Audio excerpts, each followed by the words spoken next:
Halo semuanya, pada video pembelajaran kali ini kita akan membahas mengenai pengolahan data lapangan. Pada studi kasus ojek online, kita akan menganalisis 3 variabel utama yaitu pendapatan bersih, jumlah orderan, dan jam kerja.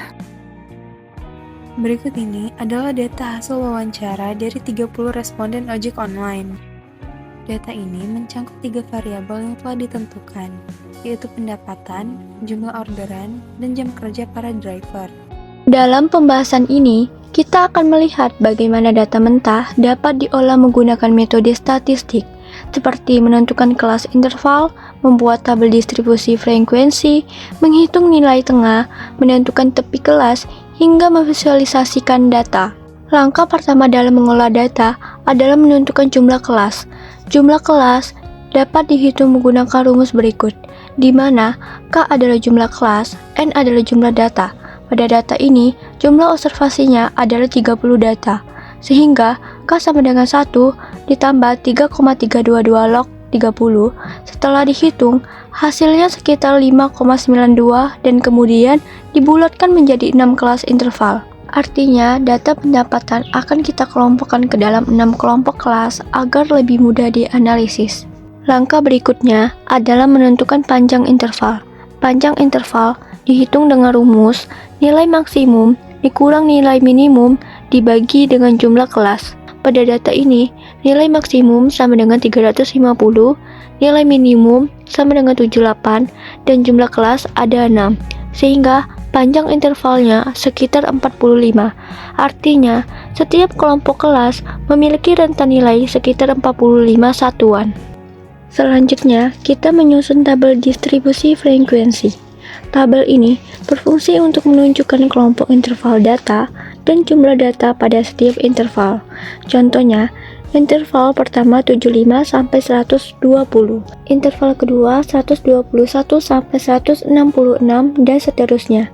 Setiap interval memiliki frekuensi, yaitu jumlah data yang berada pada rentan tersebut. Jadi dalam tabel distribusi frekuensi juga terdapat nilai tengah. Nilai tengah digunakan sebagai nilai perwakilan dari suatu kelas interval.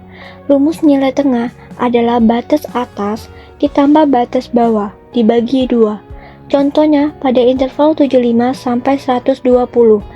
120 ditambah 75 dibagi 2 hasilnya 97,5. Selain interval kelas, terdapat juga yang disebut tepi kelas. Tepi kelas digunakan agar tidak ada celah antar kelas.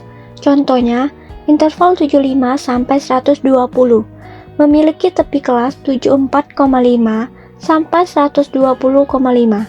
Tabel frekuensi kumulatif kurang dari dihitung dengan cara menambahkan frekuensi pada kelas sekarang dengan total frekuensi pada kelas sebelumnya. Kalau frekuensi kumulatif lebih dari, cara menghitungnya dimulai dari jumlah total data, lalu dikurangi frekuensi kelas sebelumnya. Kemudian, untuk membuat kurva histogram, dibutuhkan data interval kelas dan frekuensi. Jadi kita perhatikan pada grafik histogram di sebelah kanan. Terlihat bahwa batang yang paling tinggi berada pada interval 120,5 sampai 166,5. Hal ini menunjukkan bahwa frekuensi pada interval tersebut adalah yang paling besar, yaitu sebanyak 12 data. Artinya, sebagian besar driver ojek online memiliki pendapatan yang berada pada kisaran 120,5 hingga 166,5. Dari grafik ini, kita juga dapat melihat bahwa interval tersebut merupakan kelompok data yang paling dominan dibandingkan dengan interval lainnya. Selanjutnya kita masuk ke materi kedua, yaitu ukuran pemusatan. Pada bagian ini, kita akan membahas 3 ukuran pemusatan, yaitu rata-rata, median, dan modus. Dan yang pertama akan kita bahas adalah rata-rata. Rumus untuk mencari rata-rata data berkelompok adalah X bar sama dengan sigma Fi kali Xi dibagi N. Artinya, kita menjumlahkan hasil perkalian antara frekuensi dan nilai tengah kelas. Kemudian, hasilnya dibagi dengan jumlah seluruh frekuensi. Maka nilai rata-ratanya adalah 5225 dibagi 30 sehingga diperoleh 174,5. Selanjutnya, kita membahas median. Median adalah nilai tengah dari suatu data setelah data diurutkan. Untuk mencari median pada data berkelompok, kita perlu melihat frekuensi kumulatifnya. Langkah pertama mencari median adalah menentukan letak median dengan rumus N dibagi 2. Karena jumlah data 30, maka 30 dibagi 2 sama dengan 15. Artinya, median berada pada data ke-15. Namun, pada tabel kita tidak melihat angka 15 secara langsung. Data ke-15 berada di antara 6 dan 18, sehingga dapat disimpulkan bahwa data ke-15 berada pada kelas kedua. Setelah dimasukkan ke dalam rumus dan dihitung, diperoleh mediannya adalah 154,25. Jadi, nilai tengah dari data pendapatan trivial ojol adalah sekitar 154,25. Selanjutnya kita membahas modus. Modus adalah nilai yang paling sering muncul dalam suatu data. Pada data berkelompok, modus ditentukan dari kelas yang memiliki frekuensi paling besar. Jika kita lihat pada tabel, frekuensi terbesar adalah 12, yaitu pada interval 121 sampai 166. Jadi, kelas tersebut merupakan kelas modus. Rumusnya adalah MO sama dengan TB ditambah D1 dibagi D2 ditambah D2 dikali dengan P, di mana TB adalah tepi bawah kelas modus, yaitu 120,5. D1 adalah selisih frekuensi kelas modus dengan kelas sebelumnya, yaitu 12 dikurangi 6 sama dengan 6. D2 adalah selisih frekuensi kelas modus dengan kelas sesudahnya, yaitu 12 dikurangi 3 sama dengan 9. P adalah panjang kelas interval, yaitu 45. Jadi, diperoleh nilai modus sebesar 138,5. Selanjutnya, masuk ke materi ukuran penyebaran. Di sini diketahui data berkelompok dengan beberapa kolom, mulai dari interval, frekuensi, nilai tengah, hingga perhitungan selisih kuadrat yang akan kita gunakan untuk mencari varians. Untuk mendapatkan varians, kita ambil jumlah total dari kolom terakhir di tabel, yaitu hasil dari frekuensi dikali dengan selisih kuadrat. Lalu kita bagi dengan total data yang sudah dikurangi 1. Dari perhitungan tabel tadi, didapatkan nilai total sebesar 124.138,7 dan dibagi dengan 29, maka nilai variansnya adalah 4.280,65. Terakhir, untuk mendapatkan nilai standar deviasi, kita cukup mengakar kuadratkan hasil varians tadi. Maka untuk standar deviasi nilainya adalah 65,43. Selanjutnya, masuk ke analisis regresi linear berganda. Digunakan persamaan umum regresi berikut dan rumus untuk mencari koefisien regresi untuk melihat hubungan antara dua variabel bebas terhadap pendapatan.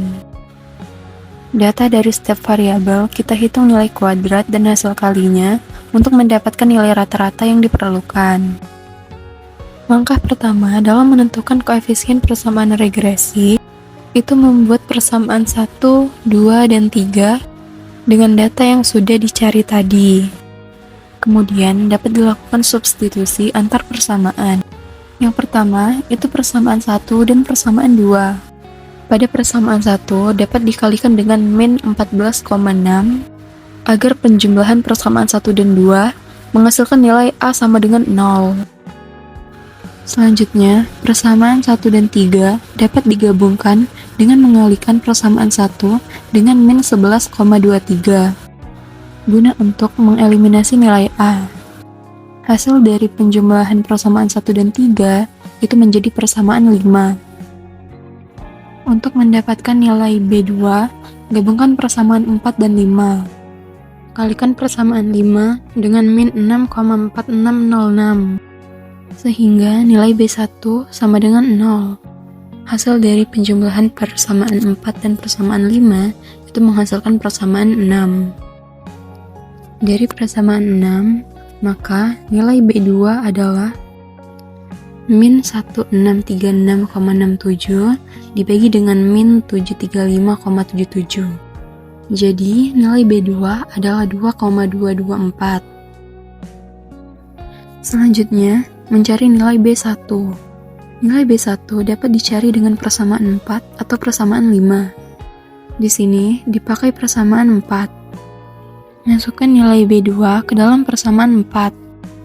Didapatkan hasil untuk nilai B1 sama dengan 9,43. Terakhir, untuk menentukan nilai A dapat dicari dengan persamaan 1 atau persamaan 2. Di sini menggunakan persamaan 1. Kemudian, substitusikan nilai B2 dan B1 ke dalam persamaan 1. Didapatkan nilai A adalah 15,93. Hasil akhirnya didapatkan persamaan regresi yaitu Y sama dengan 15,93 plus 9,43 X1 plus 2,224 X2. Artinya, setiap kenaikan pada variabel bebas akan meningkatkan pendapatan secara signifikan. Setelah kita hitung manual dan ketemu persamaannya, sekarang kita cross-check menggunakan SPSS. Bisa kita lihat pada tabel koefisien, kolom pertama itu menunjukkan angka yang identik dengan perhitungan manual yang telah dilakukan. Kemudian, untuk nilai signifikan pada masing-masing variabel, kita bisa melihatnya pada tabel koefisien di kolom paling ujung kanan. Pertama, untuk variabel X1, kita mendapatkan nilai signifikan sebesar kurang dari 0,001. Karena nilai ini jauh lebih kecil dari ambang batas yaitu 0,05, dapat kita simpulkan bahwa X1 memiliki pengaruh yang signifikan secara parsial terhadap variabel Y. Sedangkan untuk variabel X2, nilai signifikansinya adalah 0,573. Mengingat angka ini lebih besar dari 0,05, maka dapat dinyatakan bahwa secara statistik, variabel X2 tidak memiliki pengaruh yang signifikan terhadap variabel Y.